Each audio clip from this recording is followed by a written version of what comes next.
बाइजन शब्दों में हिंदी में प्रस्तुत की गई है।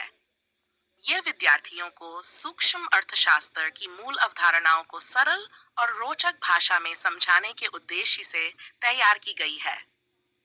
सूक्ष्म अर्थशास्त्र का परिचय। Introduction to micro economics, class 10 level Hindi, 5 words. प्रस्तावना। अर्थशास्त्र मानव जीवन का अभिन्न हिस्सा है। हम अपने जीवन में हर दिन जो निर्णय लेते हैं, जैसे कि क्या खरीदना है, कितना खर्च करना है, किस वस्तु को प्राथमिकता देनी है, ये सब निर्णय अर्थशास्त्र से जुड़े होते हैं।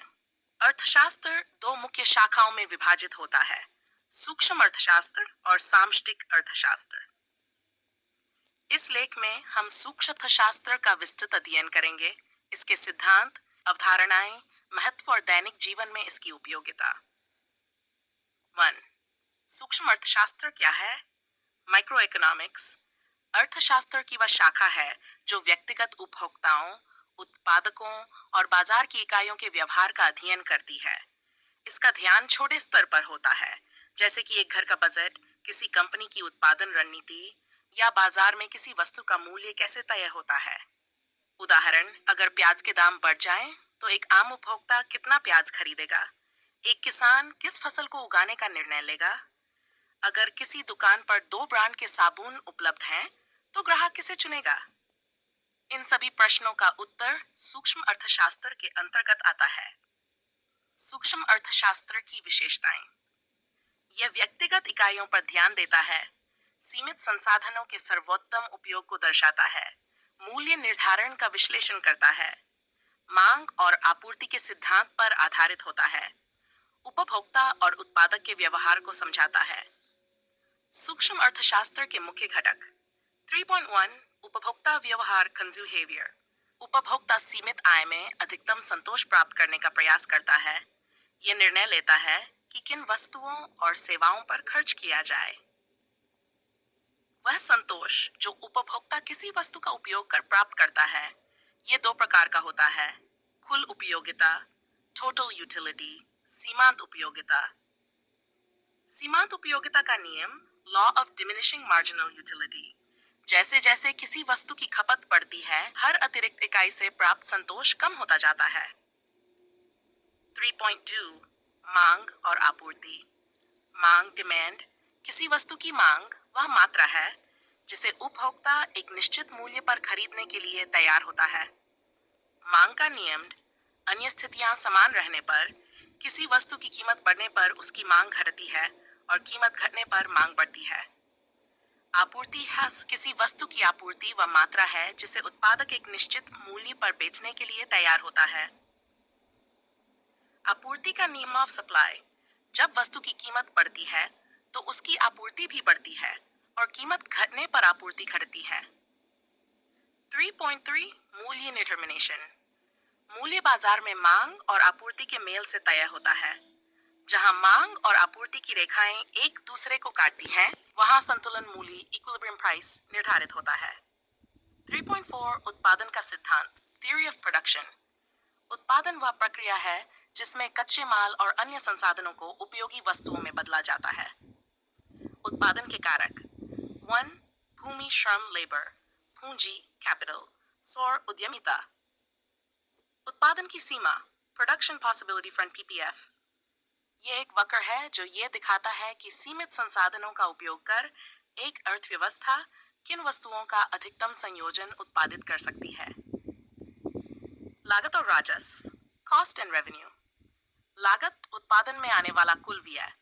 2 प्रकार की लागत होती है, निश्चित लागत, फिक्स कॉस्ट, परिवर्तनीय लागत, वेरिएबल कॉस्ट। राजस्व, रेवेन्यू, वह आय जो उत्पादक को वस्तुएं बेचकर प्राप्त होती है।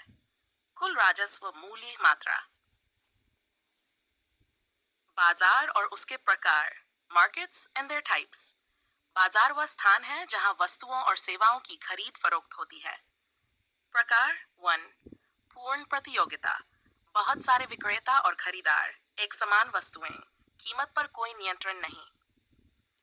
अपूर्ण प्रतियोगिशन, सीमित विक्रेता, कीमत पर आंशिक नियंत्रण, उत्पाद भिन्न हो सकते हैं। एकाधिकार, मोनोपोली, केवल एक विक्रेता, कीमत पर पूरा नियंत्रण। एकाधिक विक्रेतावाद, कई विक्रेता वस्तुओं में भिन्नता विज्ञापन पर जोर। चाय सरकार और सूक्ष्म अर्थशास्त्र। सरकार कर नीति, सब्सिडी, मूल्य नियंत्रण और अन्य उपायों के जरिए बाजार पर प्रभाव डालती है। जैसे अधिक कर लगाने पर वस्तुएं महंगी हो जाती हैं, सब्सिडी देने से कीमत कम होती है। न्यूनतम समर्थन मूल्य एमएसपी किसान को लाभ दिलाने का एक तरीका है। 6. सूक्ष्म अर्थशास्त्र की दैनिक जीवन में उपयोगिता। बजट बनाने में, खरीदारी के निर्णय में, बचत और निवेश समझने में, व्यवसाय आरंभ करने में, संसाधनों के बेहतर उपयोग में। सीमाएं ऑफ माइक्रो इकोनॉमिक्स। ये बड़ी आर्थिक समस्याओं जैसे बेरोजगारी या मुद्रास्फीति को नहीं समझाता। ये मानता है कि सभी उपभोक्ता तर्कसंगत हैं, जो हमेशा सच नहीं होता। ये सामाजिक या पर्यावरणीय प्रभावों को नहीं जोड़ता। आय सामष्टिक अर्थशास्त्र से अंतर। सामष्टिक अर्थशास्त्र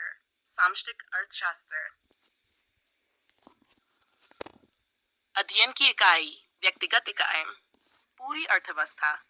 मुख्य विषय मूल्य निर्धारण, उपभोक्ता व्यवहार, राष्ट्रीय आय, मुद्रास्फीति, बेरोजगारी। दृष्टिकोण नीचे से ऊपर, ऊपर से नीचे। 9. प्रमुख अर्थशास्त्री। अल्फ्रेड मार्शल सूक्ष्म अर्थशास्त्र के जनक माने जाते हैं। Adam Smith the wealth of Nations के लेखक। पॉल सैमुअल्सन समकालीन अर्थशास्त्र के प्रवर्तक। डेट निष्कर्ष।